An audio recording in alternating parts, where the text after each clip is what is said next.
آیت نمبر 52 بہت ہی نازک انداز سے مفسرین اس کو بیان کرتے ہیں۔ اس کی وجہ یہ ہے کہ شیطان القاء کرتا ہے۔ القاء کا مطلب یہ ہوتا ہے اپنی بات بھی ڈالتا ہے، کبھی سننے والے کے دل میں ڈالتا ہے، کبھی سنانے والے کی زبان پہ ڈالتا ہے، کبھی سننے والوں کی طبیعت میں ایک اشکال پیدا کر دیتا ہے، اور کبھی بولنے والوں کی زبان میں ان کی آواز میں آواز ملاتا ہے۔ یہ دونوں امکان ہے، اسی آیت سے نکلتا ہے، اسی آیت کا یہ مضمون ہے۔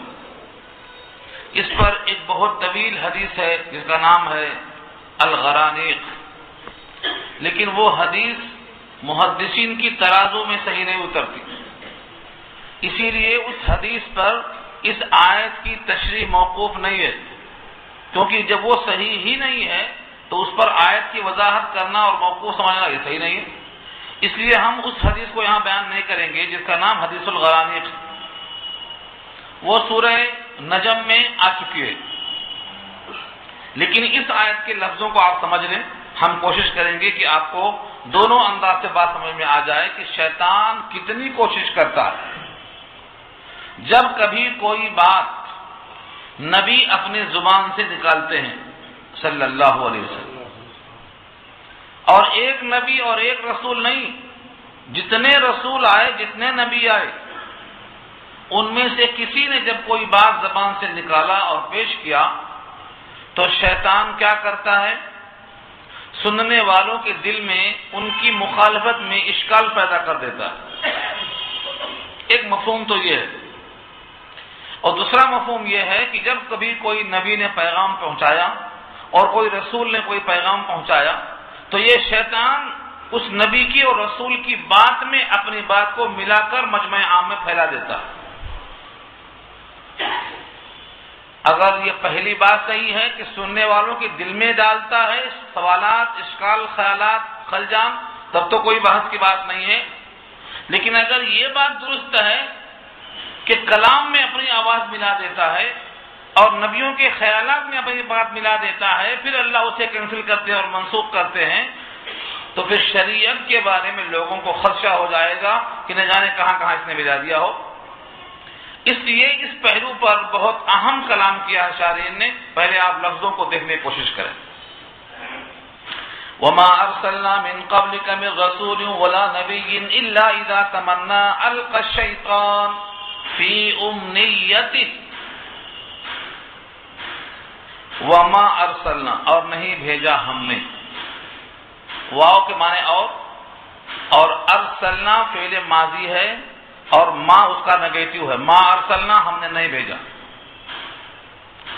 من قبل کا آپ سے پہلے، من قبل کا میں جو کاف ہے یہ خطاب ہے نبی کریم صلی اللہ علیہ وسلم کی طرف، آپ سے پہلے، من رسول ولا نبی، کوئی رسول کوئی نبی۔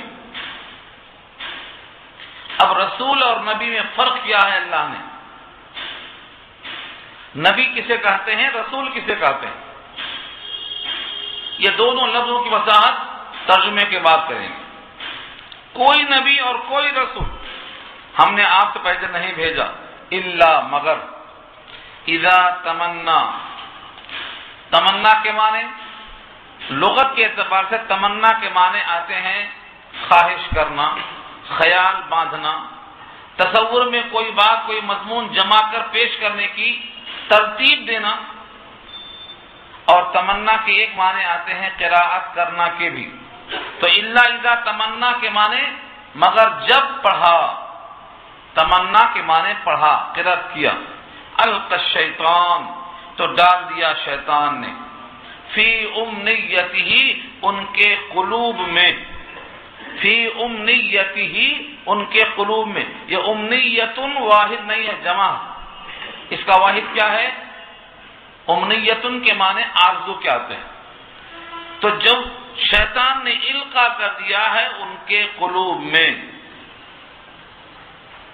اگر کہا جائے کفار کے قلوب میں شیطان نے القاء کر دیا ہے تو مطلب صاف ہے کہ جب نبی نے اور رسول نے کوئی بات پیش کیا تو اس کے متعلق کفار کے دل میں خیالات پیدا ہو گئے، بالکل واضح پیدا ہو. اور اگر یہ مفہوم ہے اور نہیں بھیجا ہم نے آپ سے پہلے کوئی رسول اور کوئی نبی مگر جب القا کیا اور احکام پڑھا تو شیطان نے ڈال دیا ان کے قراءت میں اپنے خیالات کو. اب وہ کیسے ڈال سکتا ہے؟ اس میں کتنی قدرت ہے؟ کیا شیطان میں اتنی قدرت ہے کہ ادھر زبان رسالت سے کوئی بات مجمع عام میں پھیل رہی ہو اور یہ بھی اپنی بات پھیلا دے؟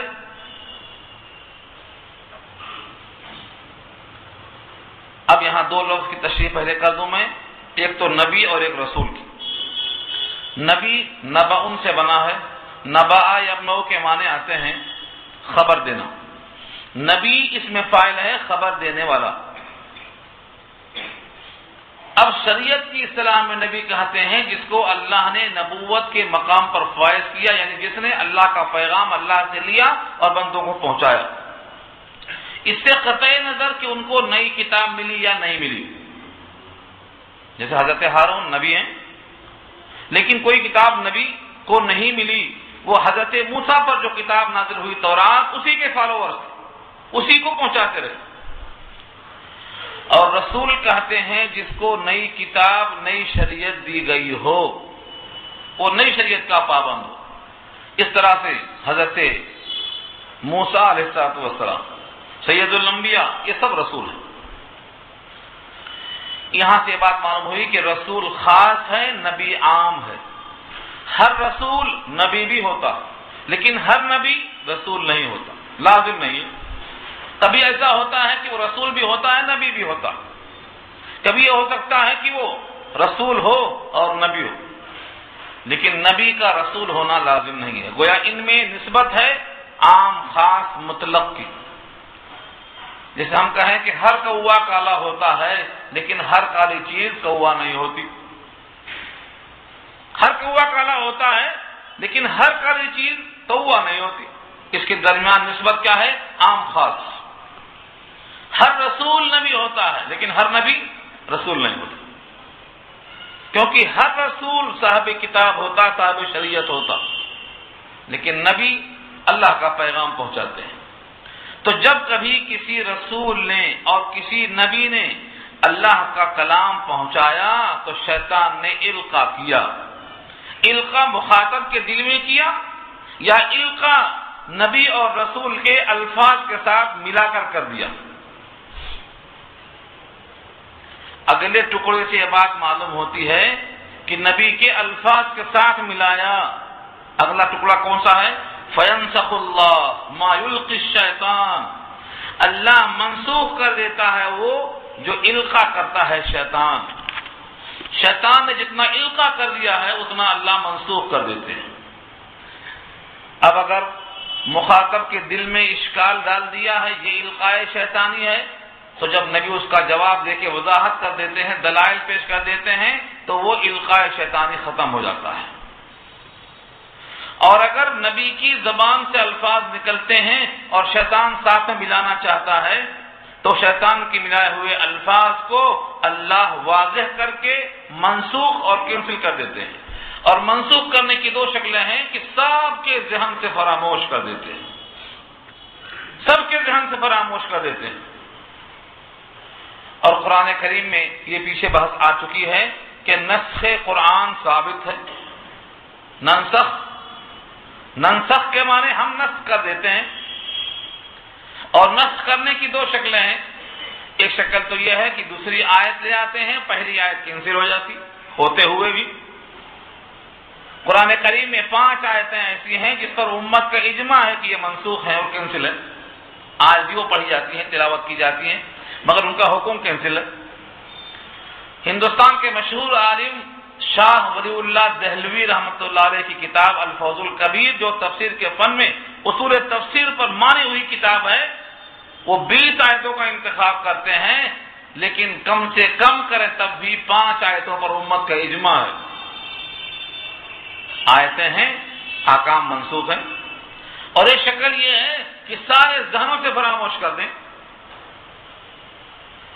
اور قرآن کریم نے یہ چیلنج کیا ہے، اگر ہم چاہیں تو جو تم کو ہم دے چکے ہیں وہ بھی ہم چھین سکتے ہیں، ذہنوں سے نکال لے سکتے ہیں. وَلَوْ شِئْنَا، اگر ہم چاہیں، اللہ فرماتے ہیں اگر ہم چاہیں لَرَفَعْنَاهُ بِهَا، تو ہم اس کو اٹھا لیں، نکال لیں. تو رفع کے معنی آتے ہیں ذہن سے نکال لینا. قرآن کریم کے اندر الفاظ دو طرح سے ہوئے. ایک سورہ نجم کی آیت میں یہ واقعہ جس طرح ہے کہ جب نبی صلی اللہ علیہ وسلم نے سورہ والنجم کی تلاوت کیا تو اس تلاوت کے ٹیون میں شیطان نے کچھ بتوں کی تعریف کے الفاظ ملا دیے اور کہا تلک الغرانیق العلا وان شفاعتهن لترتجى، کہ جو بت ہیں ان کے بھی بڑے مراتب ہیں اور ان کی بھی سفارش قابل قبول ہے. یہ شیطان کے الفاظ تھے، بعد میں ان کو اللہ نے کینسل کر دیا. مگر میں نے پہلے عرض کر دیا ہے کہ اس حدیث کو محدثین سند کے اعتبار سے کمزور مانتے ہیں، اس لیے وہ اس آیت کی تفسیر کرنے کے واسطے اس کا پیش کرنا ضروری نہیں ہے. بس اتنا یہ ہے کہ ہر دفعہ شیطان کوشش کرتا ہے کیونکہ جہاں سے کلام اللہ لیا جاتا ہے وہاں تک کسی کے ہاتھ نہیں پہنچتے. اگر وہاں شیاطین جاتے ہیں تو شہاب ثاقب سے مارے جاتے ہیں، اور دائیں اور بائیں لانے والے فرشتے کے ساتھ ہزاروں فرشتے ہوتے ہیں تو راستے میں دخل نہیں دے سکتے. پھر جہاں نازل کیا گیا ہے وہ قلب مصطفیٰ ہے، وہ بالکل محفوظ ہے، وہاں دخل نہیں دے سکتے. پھر جس زبان سے نکلتا ہے وہ زبان صادق الامین ہے، وہاں کسی قسم سے گنجائش نہیں پیدا ہو سکتی ہے. پھر وہاں سے نکل کر کروڑوں انسانوں نے اپنے سینوں کے اندر محفوظ کر لیا ہے تو ایک دو کو چار کو چھ کو مار کے ختم کریں گے، دو چار نسخے میں تبدیلی پیدا کریں گے، ان کے بس کی تبدیلی ہے نہیں. لیکن اس کے باوجود ان کی خواہش یہ دیکھو کہ ہمیشہ ملاوٹ کی کوشش کرتے ہیں، لیکن قیامت تک کے واسطے اللہ کا یہ وعدہ ہے کہ یہ ملا نہیں سکیں گے. ہم اس کے محافظ ہیں، اس میں ایک لفظ کا تغیر کرنے پر یہ قادر نہیں ہے. نحن نزلنا الذکر وإنا له لحافظون، ہم اس کے محافظ ہیں، یہ کچھ نہیں کر سکیں گے. لیکن یہ دیکھو کہ شیطان کتنے طاقت اور کتنے مکر و فریب سے کوشش کر رہا ہے کہ یہ قرآن کریم میں تحریف کر دے، کتنی کوشش کر رہا ہے. اس لیے اس آیت کے بارے میں محتاط انداز سے آپ کو سوچنے کی ضرورت ہے. وما ارسلنا من قبلک، اور نہیں بھیجا ہم نے آپ سے پہلے، من رسول، کوئی رسول، ولا نبی، اور کوئی نبی ایسا، الا اذا تمنا، مگر جب اس نے احکام کے بارے میں کچھ پڑھا، القى الشیطان، تو شیطان نے القا کر دیا ان کے پڑھنے میں، فی امنیتہ، اس کے پڑھنے میں. کہاں القا کیا؟ کفار قریش کے دل میں، تو وہ خلجان میں پڑ گئے اور اسلام سے ہٹ گئے. اور اگر القا کر دیا ہے نبی کے الفاظ میں تو اللہ نے اس شیطان القاء شیطانی کو نکال کے الگ کر دیا، صاف کر دیا. یہ ہے فینسخ اللہ، پھر اللہ نے منسوخ کر دیا ما یلقی الشیطان، جو شیطان نے القا کیا ہے وہ تمام شبہات کو دور کر دیا اور مخاطب کے ذہن کو صاف کر دیا. ثم یحکم اللہ آیاتہ، پھر اللہ اپنی آیتوں کو محکم کرتے ہیں. محکم کرنا، آیتیں پہلے ہی سے محکم ہیں لیکن جب ان میں شبہات پیدا کیے گئے تو ان کے مزید دلائل دے کر کے اللہ نے شبہات سے ان کو پاک کر دیا. یہ ہے محکم کرنا. قرآن کریم کی آیتیں ساری کی ساری محکم ہیں. کتاب احکمت آیاتہ، سورہ ہود میں اللہ نے کہا ایسی کتاب ہے کہ ان کی ساری آیتیں محکم ہیں. لیکن جب متشابہ کہا تو متشابہ بئی معنی ہے کہ باہم تشابہ ہے، یعنی ایک ہی انداز میں بلاغت ہے، عروض ہے، یعنی اس کے اندر خداوند قدوس نے جو اعجاز رکھا ہے الفاظ میں وہ سارے کلام اللہ کے اندر ہیں، اس لحاظ سے وہ متشابہ ہیں، باہم ایک سا ہیں، ایک ہی انداز سے لکھا اللہ تعالیٰ نے. لیکن قرآن کریم کو جب ان کے اشکالات سے پاک اور صاف کر دیا گیا ہے تو ان آیتوں کو محکم کرنا کہا گیا ہے. ثم یحکم اللہ آیاتہ، ان کے تمام شبہات کو دور کر دینے کے بعد اللہ نے اپنی آیتوں کو مزید مضبوط مستحکم کر دیا. واللہ علیم حکیم. اور اللہ جاننے والے حکمت والے ہیں۔ علیم سے مراد علم محیط ہے، کس کے دل میں کیا خیال ہے، کس کے دل میں کیا وسوسہ پیدا ہوا، سب جانتے ہیں۔ اور حکیم، حکمت کا تقاضا یہ ہے کہ جس طریقے سے لوگوں کی صفائی دھلائی ہو سکتی ہے اسی انداز سے لوگوں کی صفائی کی گئی۔ شیطان کے القاء کرنے سے پہلے شیطان کو مار دیے تو کیا ممکن نہیں تھا؟ ممکن تھا۔ شیطان قریب نہ آ پاتا، شیطان کی آواز بند کر دی جاتی، شیطان کو لبکشائی کا موقع نہ دیا جاتا، یہ سب ہو سکتا۔ شیطان کو پیدا ہی نہ کیا گیا تھا، یہ بھی ہو سکتا۔ شیطان کو آدم کے سامنے جو مقابلے کی نوبت آئی تھی علم کے اندر، وہ موقع نہ دیا جاتا، یہ سب ممکن تھا۔ لیکن اصل مقصد ہے امتحان لینا۔ پرچہ ہی نہ بنتا تو امتحان ہوتا کیسے؟ تو پرچہ تو بننا ضروری تھا۔ تو شیطان کا پیدا کرنا، آدم سے مقابلہ ہونا، شیطان کا مردود ہونا، جنت سے نکال دیا جانا، اس کے بعد اس کا چیلنج کرنا، یہ سب کیا ہے؟ یہ مقابلے میں امتحان چل رہا ہے۔ یہاں بھی وہی کہا گیا ہے کہ آپ کہہ سکتے ہیں کہ شیطان کو شہاب ثاقب سے مار کے بھگایا جا سکتا تھا، اس کو قریب آنے کا موقع کیوں دیا؟ کسی بھی نبی کی تلاوت میں اور احکام کے سنانے میں کسی بھی شیطان کو قریب آنے کا موقع کیوں دیا گیا؟ مار کے بھگا دیا گیا ہوتا ان کو دور سے۔ اس کا جواب لگے ہاتھوں دیا ہے، لیجعل ما یلقی الشیطان فتنہ، تاکہ لیجعل میں جو لام زیر لی ہے اس کو لام قے کہتے ہیں، یہ تاکہ کے معنی میں ہے، تاکہ اس لیے موقع دیا گیا شیطان کو، اللہ کے علم حکمت کا تقاضا تھا کہ شیطان کے اس القاء کو ہم ذریعہ بنائیں آزمائش کا، لیجعل ما یلقی الشیطان فتنہ، تاکہ بنا دیں جو القاء کیا شیطان نے فتنہ یعنی آزمائش کا ذریعہ۔ فتنہ آزمائش، اور آزمائش کیسے ہوتی ہے؟ جب سونے کو پگھلا کر پانی کر دیتے ہیں تو یہ سونے کی آزمائش ہے، اب معلوم ہوتا ہے کھرا کھوٹا۔ تو جب مومنین کو بھٹی میں ڈال کر غزوات میں اور جہاد میں اور سریے میں اور فاقے میں ان کو رکھا گیا تب معلوم ہوتا تھا اس میں مومن کون ہیں جو جمے ہوئے ہیں اور منافق کون ہیں جو بھاگ جا رہے ہیں، شہادت تک جمے ہوئے ہیں۔ تو یہ فتنہ کیا ہے؟ آزمائش۔ اب اس شیطان کے القاء کیے ہوئے سارے قصے میں آزمائش کیسے ہے؟ للذین فی قلوبہم مرض، جن کے دلوں میں مرض ہے ان کی آزمائش ہے کہ مرض بڑھ جائے گا۔ والقاسیۃ قلوبہم، اور جن کے دل قاسیہ ہیں، سخت دل ہیں، جن کے دل بہت سخت ہیں، ان تمام کے دل میں مزید شبہات پیدا ہوں گے اور ان کا دل سخت ہوگا، نرمی ان کی غائب ہو جائے گی۔ شیطان کے القاء کو بہانہ بنا کر کہیں گے تو پوری شریعت میں مخدوش ہے، نہ جانے کہاں کہاں شیطان ملا دیا ہوگا، شبہات پیدا ہو جائیں گے۔ یہ مرض ہے، یہ دل کا قاسیہ اور سنگین ہونا ہے۔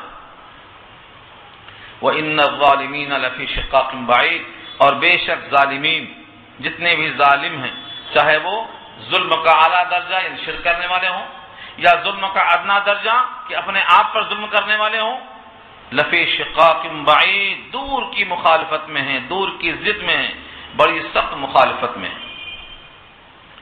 تو ایک تو آزمائش ہوئی، دل کے مریض کی آزمائش، ایک مقصد ہوا۔ دوسرا مقصد وَلِيَعْلَمَ الَّذِينَ أُوتُوا الْعِلْمَ أَنَّهُ الْحَقُّ مِنْ رَبِّكَ، اور تاکہ جان لیں الذین اوتوا العلم، جن کو علم دیا گیا، انہ الحق، کہ بے شک وہ حق ہے، من ربک، آپ کے رب کی طرف سے، فیؤمنوا بہ، بس وہ اس پر ایمان لے آئیں۔ یعنی جب اس طرح سے ایمان والوں کو معلوم ہوگا کہ اللہ نے ایک ایک حرف کو چن کے رکھا ہے اور دائیں بائیں سے القاء شیطانی کو آنے کا موقع نہیں دیا ہے، تو ان کے ایمان میں اور پختگی آئے گی اور اس سے وہ اور زیادہ ایمان پر قائم ہو جائیں گے۔ فَتُخْبِتَ لَهُ قُلُوبُهُمْ، تو جھک جائیں گے ان کے لیے ان کے دل، اور بھی جھک جائیں گے۔ اور حقیقت میں مومن کا دل جھکنا کوئی مومن کا کمال نہیں ہے۔ پھر وَإِنَّ اللَّهَ لَهَادِ الَّذِينَ آمَنُوا إِلَى صِرَاطٍ مُسْتَقِيمٍ، اور بے شک اللہ ہدایت دینے والے ہیں ان لوگوں کو جو ایمان لے آئے ہیں صراط مستقیم کی طرف۔ صراط مستقیم کی طرف دل کا مائل ہونا یہ در حقیقت اللہ کی ہدایت ہے، اس میں اپنا ذاتی کمال نہیں ہے۔ لفظ ہادی ہدایت کرنا۔ قرآن بھی ہادی ہے اور ہر رسول ہادی ہے، اور لکل قوم ہاد کا یہی مضمون ہے کہ ہر قوم کے واسطے اللہ نے ہادی کو بھیجا ہے۔ لیکن ہادن ہدایت کرنے والا، اللہ بھی ہادی ہے، قرآن بھی ہادی ہے، رسول بھی ہادی ہیں، ان کے نائبین بھی ہادی ہیں، لیکن ہدایت کے دو درجے ہیں۔ ہدایت میں راہ دکھانا، منزل تک پہنچانا، یہ دو مرتبے ہیں۔ لفظ ہادی جب اللہ کے ساتھ استعمال میں آئے گا تو منزل تک پہنچانا، اللہ ہادی ہیں تو راہ نہیں دکھاتے، گھر تک پہنچاتے۔ اللہ کے علاوہ جتنے ہادی ہیں راہ دکھاتے، منزل تک پہنچانا کسی کے بس کی بات نہیں سوائے اللہ کی۔ اس کو اللہ نے دو مقام پہ پیش کیا ہے۔ جہاں منزل تک پہنچانے کا ذکر ہے اللہ کے ساتھ، سورہ قصص پارہ 20 56 نمبر کی آیت میں اللہ کا ارشاد ہے، اِنَّكَ لَا تَهْدِي مَنْ أَحْبَبْتَ وَلَكِنَّ اللَّهَ يَهْدِي مَن يَشَاءُ۔ آپ جس کو چاہیں منزل تک نہیں پہنچا سکتے، ہاں اللہ جس کو چاہے منزل تک پہنچاتا ہے۔ وَلَكِنَّ اللَّهَ يَهْدِي مَن يَشَاءُ، یہاں گھر تک پہنچانا مراد ہے۔ سورہ شورى 25واں پارہ آیت نمبر 52 میں کہا اللہ نے، وَإِنَّكَ لَتَهْدِي بِهِ إِلَى صِرَاطٍ مُسْتَقِيمٍ، اور آپ جس کو چاہیں صراط مستقیم کی ہدایت کر سکتے ہیں۔ یہ آیت اس آیت سے ٹکراتی ہے اگر یہاں یہ مراد دیا جائے کہ گھر تک پہنچاتے ہیں، وہاں کہا نہیں پہنچا سکتے، یہاں کہا پہنچاتے ہیں، تو یہاں مراد ہے منزل تک پہنچانا نہیں بلکہ منزل کو دکھانا۔ صوفیہ کی زبان میں اس کو اراء الطریق کہتے ہیں، دور سے گھر دکھا دینا۔ اور منزل تک پہنچانا یہ ایصال الی المطلوب ہے، گھر تک لا کے چھوڑنا۔ یہاں دیکھو لفظ ہادی کو اللہ کی طرف منسوب کیا گیا ہے، لہذا ایمان والوں کو اللہ راستے میں نہیں چھوڑتے، گھر تک پہنچاتے۔ وَإِنَّ اللَّهَ لَهَادِ الَّذِينَ آمَنُوا، اور بے شک اللہ البتہ ہدایت کرنے والے ہیں ایمان والوں کو اِلَى صِرَاطٍ مستقیم، صراط مستقیم تک یعنی منزل تک پہنچاتے ہیں۔ اور مومن کی منزل جو مطلوبہ ہے وہ جنت ہے، جنت تک اللہ پہنچاتے ہیں۔ اس لیے ہمیشہ ہر نماز میں اہدنا الصراط المستقیم بندہ اللہ سے کہتا ہے کہ آپ سے ہماری درخواست ہے کہ ہم جس راستے پر آپ کی ہدایت سے پا گئے ہیں اس راستے سے ہم کو ہٹنے کا موقع نہ فراہم کیجیے، ہمیں جنت تک پہنچا دیجیے۔ یہ ہر نماز میں ہر رکعت میں بندہ کبھی سنتا ہے کبھی پڑھتا ہے، پڑھتا ہے تو زبان سے ادا ہوتے ہیں اور سنتا ہے تو آمین کہہ کے دعا میں شریک ہو جاتا ہے۔ لہاد الذین آمنوا الی صراط مستقیم۔ رہا سوال کافروں کے شک کا، کافروں کا شک دور ہو جانا چاہیے۔ فرمایا ولا یزال، ہمیشہ، یزال کے معنی زوال اور لا لگا تو زوال نہیں، مطلب ہمیشہ۔ ولا یزال الذین کفروا فی مریۃ منہ، اور ہمیشہ کافر لوگ شک میں پڑے ہوئے رہیں گے، ہمیشہ شک میں رہیں گے۔ اس منہ سے مراد اس کتاب کے بارے میں یا اللہ کے حکم کے بارے میں ہمیشہ شک ہی میں رہیں گے۔ یہ شک میں کب تک رہیں گے؟ فرمایا حتی تأتیہم الساعۃ، یہاں تک کہ قیامت آ جائے۔ الساعۃ قیامت کو کہا جاتا ہے، قرآن کریم میں کثرت سے ساعۃ سے مراد قیامت کی لیا گیا ہے۔ حتی تأتیہم الساعۃ بغتۃ، بغتۃ کے معنی اچانک، قیامت بتا کر نہیں آئے گی، ایک ہفتہ پہلے اطلاع کر کے نہیں آئے گی، اچانک آئے گی۔ اور لکھا ہے حدیث کے اندر بغتتاً پر علامات قیامت میں کہ شادی کے واسطے ایجاب و قبول ہوگا، ابھی ایک طرف سے ایجاب ہوا، ابھی قبول باقی ہے اور قیامت آ جائے گی۔ ایک آدمی اپنے حوض کو لیپتا ہے، ابھی حوض لیپ کر تیار کیا، سوکھا بھی نہیں، قیامت آ جائے گی۔ ایک آدمی لقمہ اٹھائے گا، ابھی لقمہ منہ تک نہیں گیا، قیامت آ جائے گی۔ اس قسم کی بہت سی مثالیں دینے کا مطلب یہ ہے کہ جو ہم لگے ہیں اپنے کام کاج میں ایسا ہی لگے رہیں گے۔ ایسا نہیں ہے کہ ایک ہفتہ اعلان چھٹی، آ رہی ہے فلاں تاریخ کو قیامت، جیسا کہ آج کل خبر چل رہی ہے، آ رہی ہے قیامت بول رہے ہیں، سب جھوٹی بکواس۔ قیامت کا علم جب اللہ نے کسی کو دیا ہی نہیں، اگر دیا ہوتا تو نبیوں کو دیا ہوتا، جب نبیوں کو نہیں دیا قیامت کا علم تو کس کو دیا ہوگا؟ جب جبریل نے بشکل انسان حضور سے پوچھا متى الساعة، قیامت کب آئے گی، متى الساعة، قیامت کب آئے گی۔ اسی نشست میں، اسی سٹنگ میں حضور نے جبریل کے تمام سوالوں کا جواب دیا، یہ بھی دے دیا ہوتا۔ مل ایمان جواب دیا، مل اسلام جواب دیا، مل احسان جواب دیا، لیکن جب کہا متی الساعہ تو حضور نے کہا مل مسئول عنہا بأعلم من السائل، مسئول عنہا بھی سائل سے زیادہ نہیں جانتا۔ لانے والے جبریل سائل ہیں، بتانے والے رسول جواب دینے والے ہیں، دونوں مل کے ایک جگہ فیصلہ کرتے ہیں۔ جب دونوں کو نہیں بتایا گیا ہے تو یہ آج کل کے لوگ اڑا دیے خبر فلاں تاریخ کو قیامت آ رہی ہے، یہ سب جھوٹی باتیں ہیں۔ لیکن اگر لوگ یقین کر کے خود سدھر جائیں، جھوٹ بولنا بند کر دیں تو اچھی بات ہے، کوئی حرج نہیں ہے اس میں۔ مگر یہ بات طے ہے کہ قیامت محرم میں اور 10 تاریخ کو ہی آئے گی، جمعے کا دن ہوگا۔ اگر جمعے کا دن نہیں ہے تو قیامت نہیں آئے گی، حساب کر لو، علامتیں ہیں اس کی۔ قرآن کریم نے یہ واضح پیغام دیا ہے کہ قیامت اچانک آئے گی، حتی تأتیہم الساعۃ بغتہ، بغتہ کے معنی اچانک، ایڈوانس۔ او یأتیہم عذاب یوم عقیم، یا آ جائے ان پر عذاب، سخت دن کا عذاب۔ یوم کی صفت کیا ہے؟ عقیم۔ عقیم کہتے ہیں بانجھ کو، جب ہوا چلتی ہو اور بارش نہ ہو تو اس ہوا کو بانجھ کہتے ہیں۔ ریح عقیم کہا قرآن نے، ریح عقیم بانجھ ہوا۔ کسی عورت کو بچہ نہ ہو تو اس کو بھی عقیم کہا جاتا ہے، بانجھ۔ ایسے ہی جس دن میں کوئی راحت نہ ہو، کوئی سکون نہ ہو، کوئی سرور نہ ہو، کوئی رضا نہ ہو، عذاب ہی عذاب ہو، تو اس دن کو بھی یوم عقیم کہا جاتا ہے۔ یوم عقیم کہا گیا، بانجھ دن ہے جس میں کوئی سرور نہیں۔ اور حقیقت میں جب قیامت آ جائے گی یا سخت عذاب آئے گا اور کافروں کا شک دور ہوگا تو اب کوئی فائدہ نہیں ہوگا، کیونکہ فائدہ ہونے کا وقت ختم ہو جائے گا۔ جب تک غرغرۂ موت کا وقت شروع نہ ہو جائے تب تک توبہ قبول ہوتی ہے، جیسے قوم یونس کی توبہ قبول ہوئی۔ قوم یونس نے کیا کیا تھا؟ اسلام قبول کر لیا، لیکن فرعون جب غرق ہوا توبہ کر رہا ہے، قبول نہیں ہو رہی، کیونکہ اس کے سامنے عذاب آ چکا ہے۔ یہاں بھی فرمایا کہ یا تو عذاب آئے گا یا تو قیامت آئے گی، لیکن قیامت آ جائے یا عذاب آ جائے اب ان کا ایمان لانا اور شک کا دور ہونا مفید نہیں۔ الملک یومئذ للہ، بادشاہت اس دن اللہ کی ہوگی۔ الملک بادشاہت یومئذ اس دن للہ اللہ کی ہوگی۔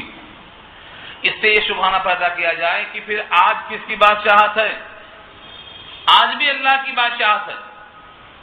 آج بھی حضرت علی کے قول کے مطابق تم ایک پاؤں اٹھا سکتے ہو، دونوں پاؤں نہیں اٹھا سکتے ہو۔ آج بھی تم جو چاہے وہ کر سکتے ہو، نہیں کر سکتے ہو، یہ آج بھی اللہ کی قدرت کا اشارہ ہے۔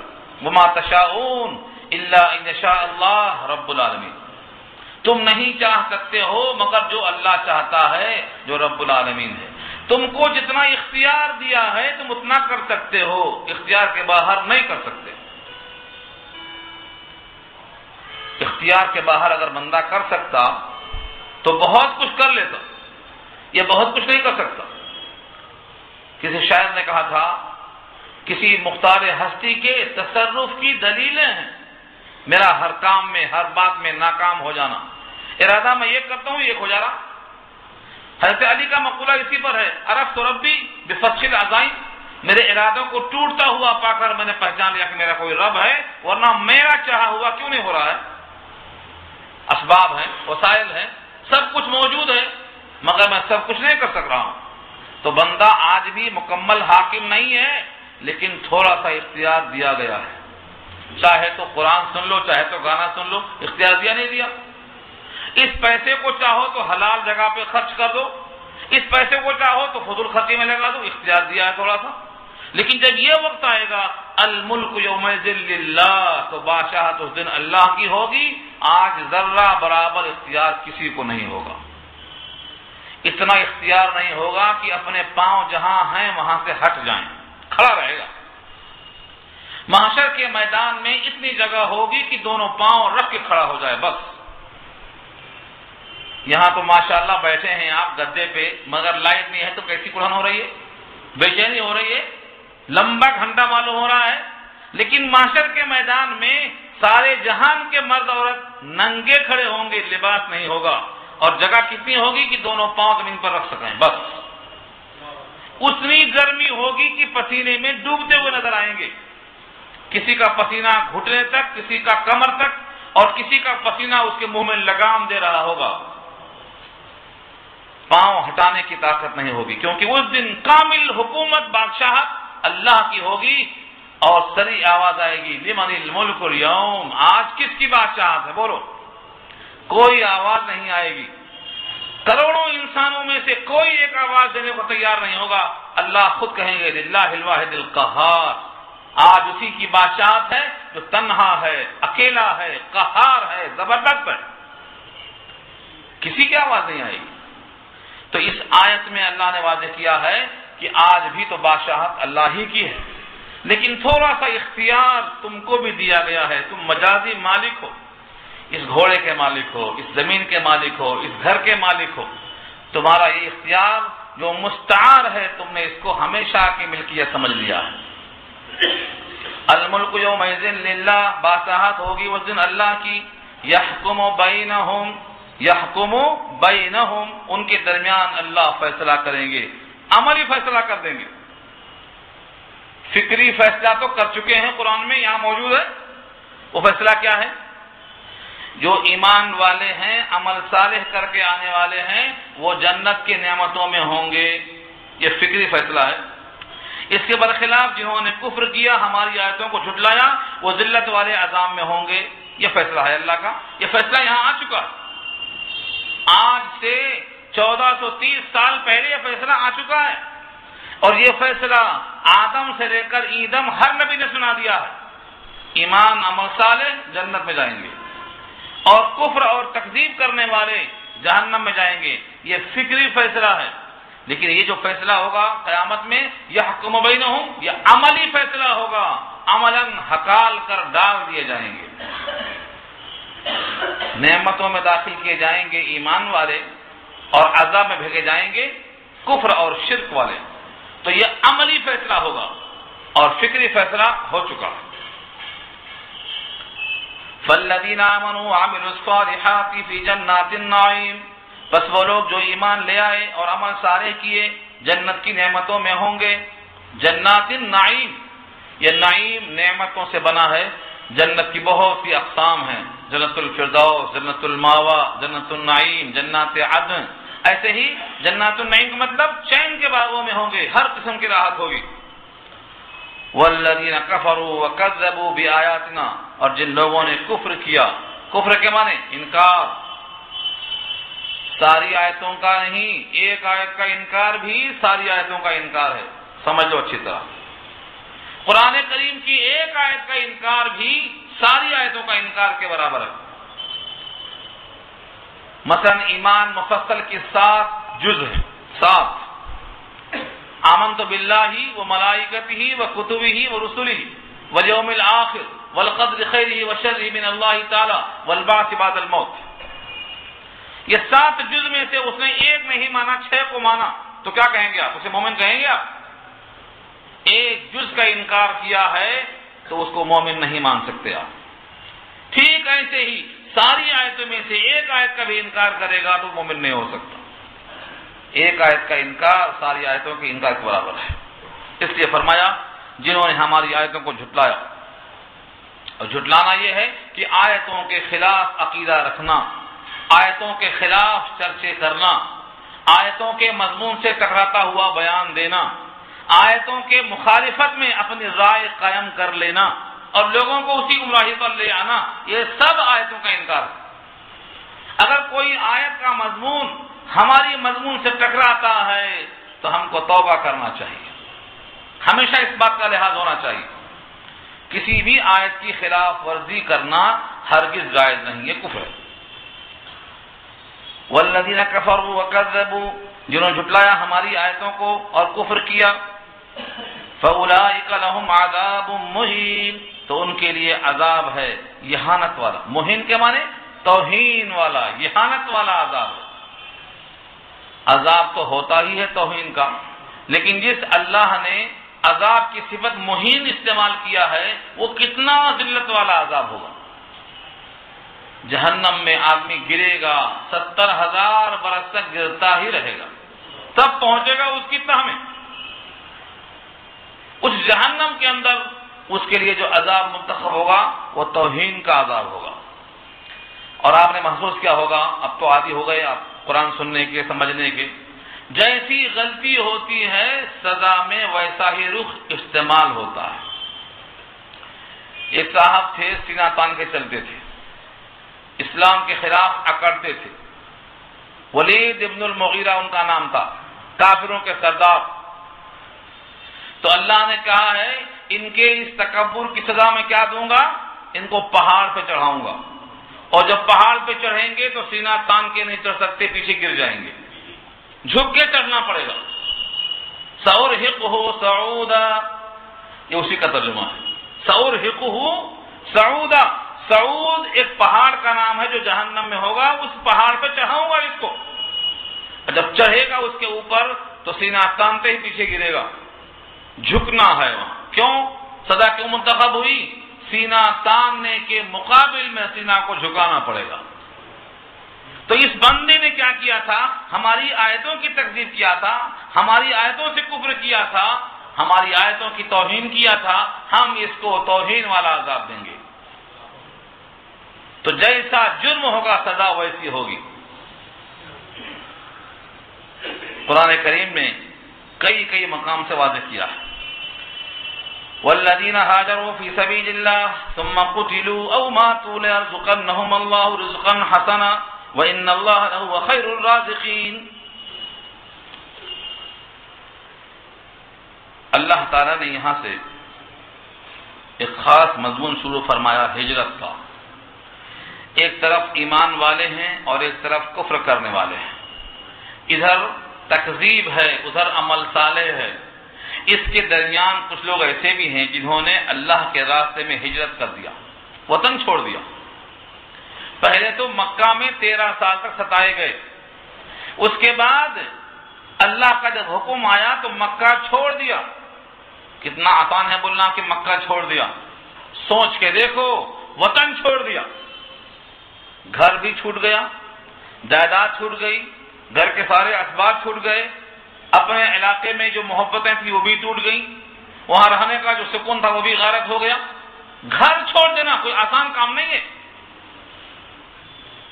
مکہ چھوڑ کر پہلے ملک حبشہ چلے گئے، پھر خبر ملی کہ مکہ والے اسلام میں داخل ہو گئے تو واپس آ گئے، پھر معلوم ہوا خبر غلط تھی، پھر چلے گئے وہاں سے ہجرت کرتے ہوئے۔ انہوں نے ہجرت کیا، کچھ لوگ ہجرت کر کے اپنے مقام تک پہنچ گئے، جہاں جانا تھا مقام ہجرت تک پہنچ گئے، سب مدینہ آنا تھا مدینہ پہنچ گئے۔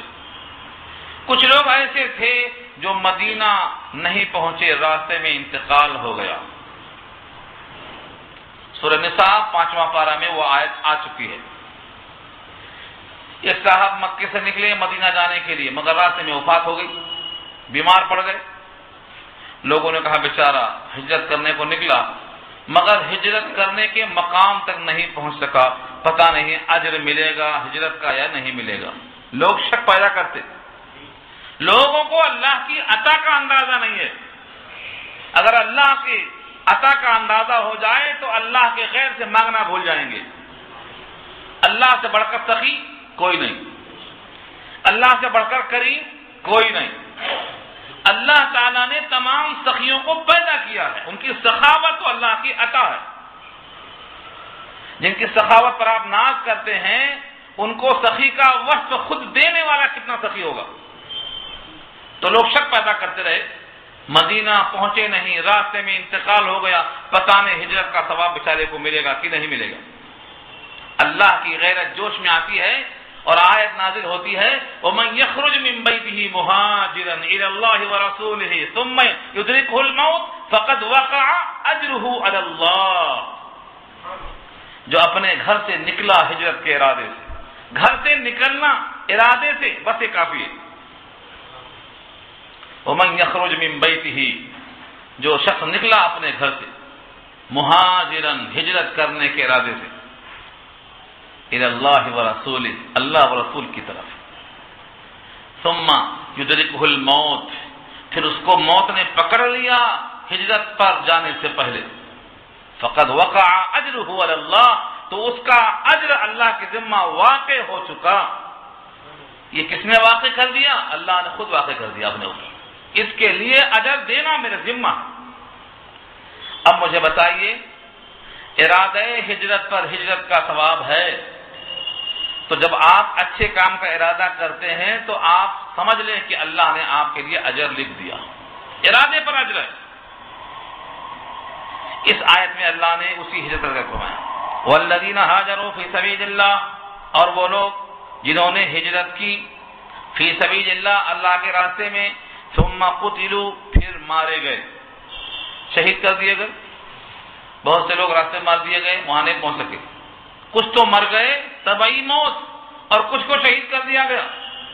ثم قتلوا او ماتوا، دونوں لائے، ثم قتلوا او ماتوا، یا تو پھر وہ مقابلے میں کفر کے مار دیے گئے، او ماتوا، یا طبعی موت مر گئے، دونوں صورتوں میں لَيَرْزُقَنَّهُمُ اللَّهُ رِزْقًا حَسَنًا، اللہ تعالیٰ ان کو دیں گے رزق حسن۔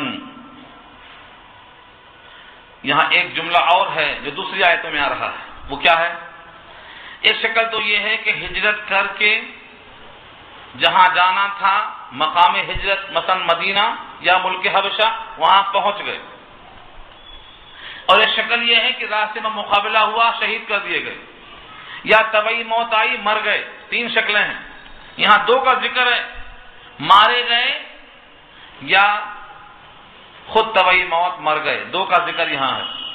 تیسرا یہ ہے کہ اگر کوئی اپنے گھر سے نکل کر وہاں پہنچ گیا تو یہ مت سمجھو کہ وطن میں جو مقام تھا، گھر تھا، جائیداد کی، باغات سے چھوٹ گئے، اب فقیر ہو جائے گا۔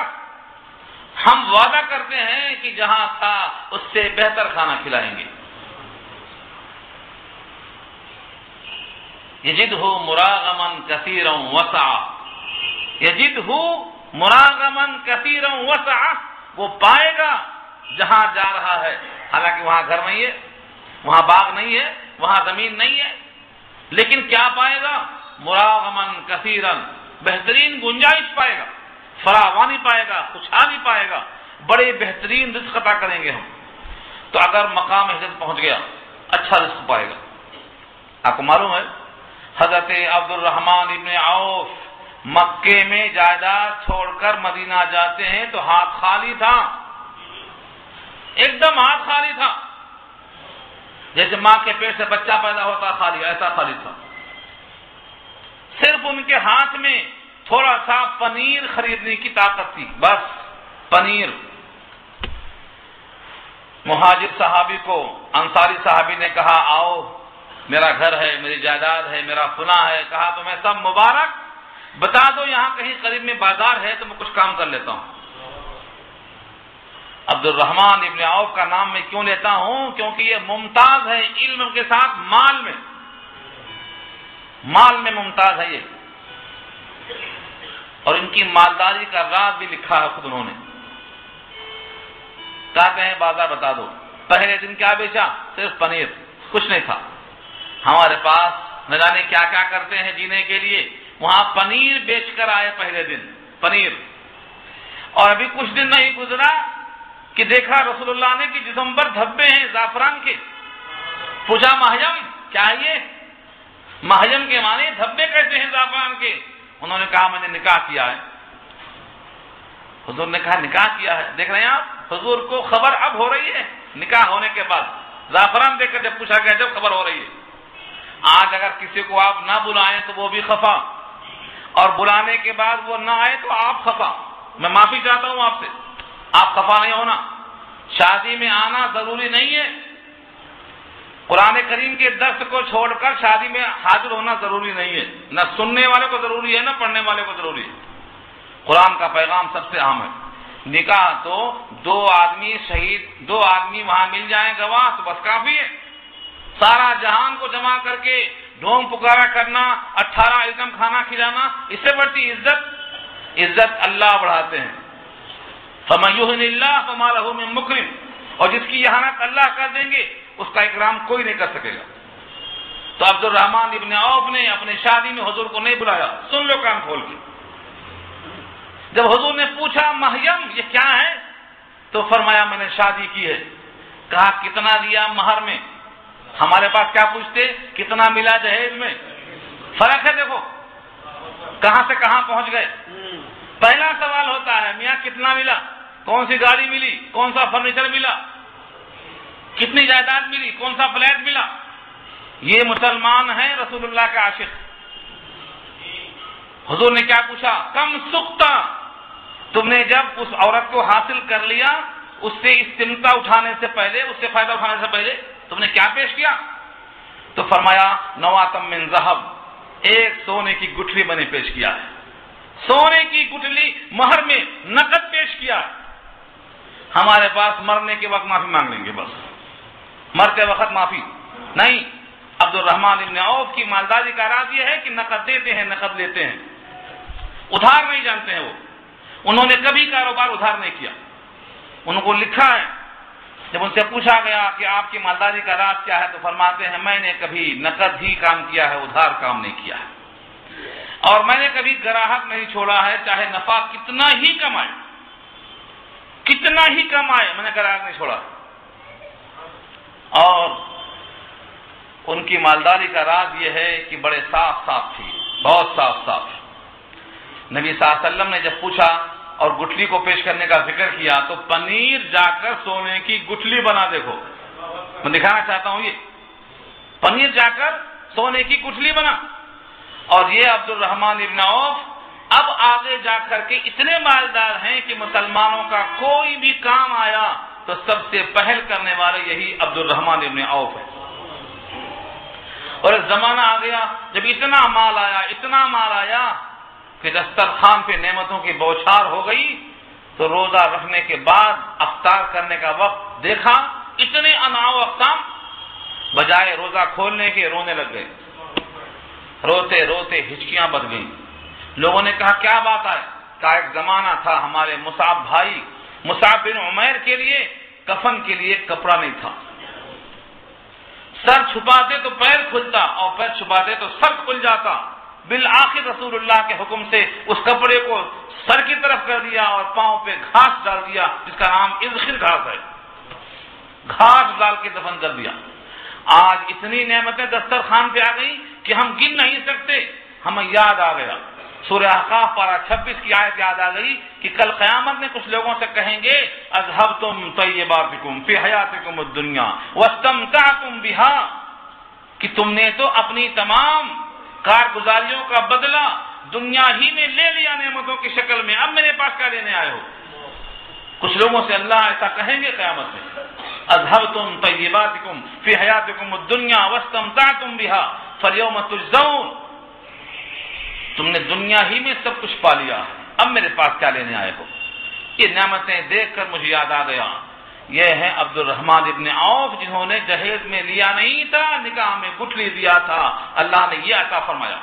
ان کی پوری داستان سناؤں تو گھنٹہ کافی نہیں ہے.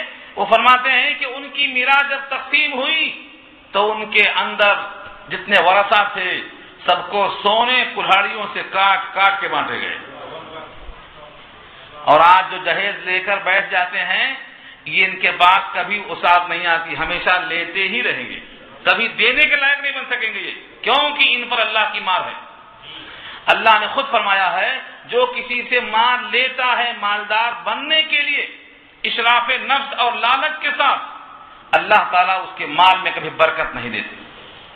ہاں خود مل جائے بغیر طلب کے وہ اور مسئلہ ہے، وہاں دل میں لالچ نہیں ہونا چاہیے کہ لڑکی یتیم ہے شادی نہ کریں گے، شادی وہیں کریں گے جہاں سے خود آ جائے، یہ بھی نفس کی لالچ ہے.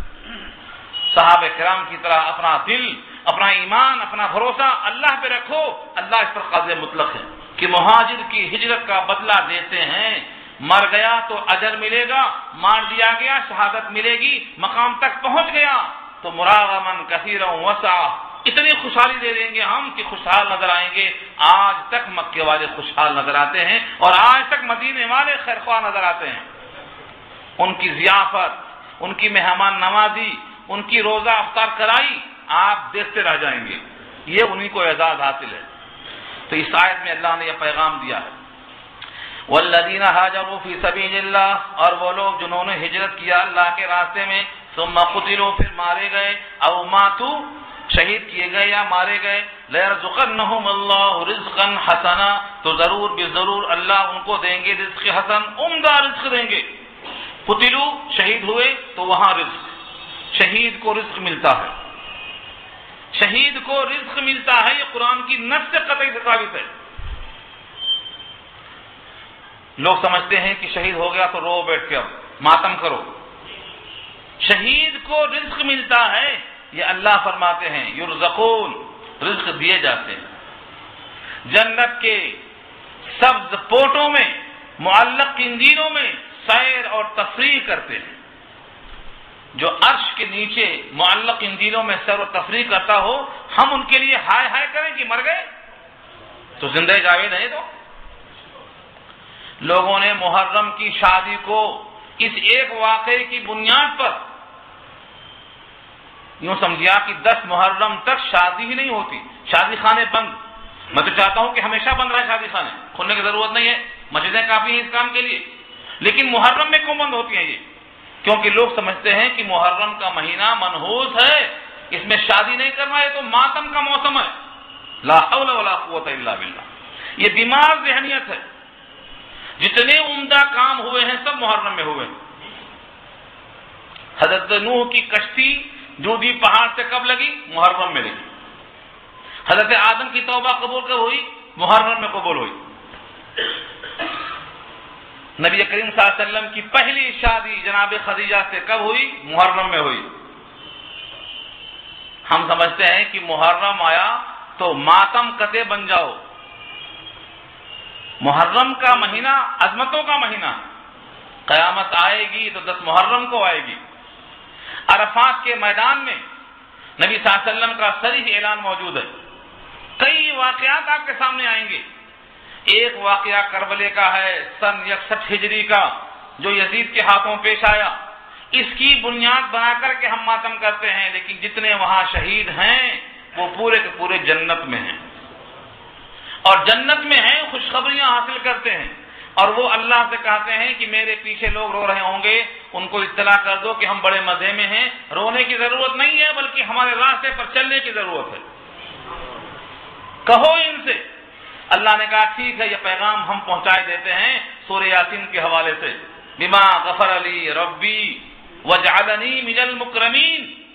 اللہ نے پیغام دے دیا سورہ یاسین کے حوالے سے، جو مر چکے ہیں میرے راستے میں وہ مر چکے نہیں ہیں، زندہ جاوید ہیں، ان پر رو دھو مت، ان کو رزق ملتا ہے، ان کا اکرام ہوتا ہے، ان کے اعزاز میں اتنا بڑا انعام ملتا ہے کہ اللہ کے نبی نے تمنا ظاہر کی ہے، میں کاش کہ مارا جاتا، پھر زندہ کیا جاتا، پھر مارا جاتا، پھر زندہ کیا جاتا۔ کیا نبوت کا مقام کم تھا؟ شہادت کے مقام کو بتانے کے لیے حضور نے ایسا کہہ کے بتایا، 3 بار فرمایا ثم اقتل ثم احیا، مارا جاؤں شہید کیا جاؤں۔ تو محرم کا مہینہ عظمتوں کا مہینہ ہے، شادی بند کرنا ہے تو کبھی اور بند کر لو، محرم میں بند نہیں کرنا۔ اسی لیے میں نے خود اپنے بچے کی اور بچی کی شادی محرم میں کی ہے، اسی واسطے کی ہے، اور انشاءاللہ آئندہ ہر بچے اور بچے کی شادی کروں گا محرم میں، تاکہ معلوم ہو جائے اگر خدیجہ کا نکاح رسول اللہ سے محرم میں ہو سکتا ہے تو ہمارا بھی ہو سکتا ہے۔ اس لیے ہجرت کرنے والوں کے تینوں حالوں پر خوشحالی ہے، مارے جائیں تب بھی خوشحال، شہید کیے جائیں تب بھی خوشحال، زندہ ہو کر پہنچ جائیں مقام پر تب بھی خوشحال۔ لَيَرْزُقَنَّهُمُ اللَّهُ رِزْقًا حَسَنًا وَإِنَّ اللَّهَ لَهُوَ خَيْرُ الرَّازِقِينَ، اور بے شک اللہ البتہ وہی خیر الرازقین ہے۔ 3 لفظ ہے، ایک تو انا بے شک کے معنی میں، پھر ہوا سے پہلے لام زبر لا، لہوا البتہ ضرور کے معنی میں ہے، پھر خیر الرازقین لفظ خیر اس میں تفضیل ہے، یعنی وہ ڈگری ہے جو سپر ہے، اس کے بعد کوئی ڈگری نہیں ہے۔ خیر الرازقین، جتنے رزق پہنچانے والے ہیں ان تمام میں سب سے بہتر رزق پہنچانے والا اللہ ہے، لہذا اس کے وعدوں پر ہمیں یقین کرنا ہے۔ یہاں سے رکوع شروع ہو رہا ہے، یہ آیت نمبر 58 ہے۔ اب لائٹ بھی نہیں ہے اور کافی لوگ پریشان بھی ہیں، اور اتفاق سے آج جسمانی غذا کا بھی انتظام ہے، اس لیے میں بات یہی ختم کروں گا انشاءاللہ۔ یہاں سے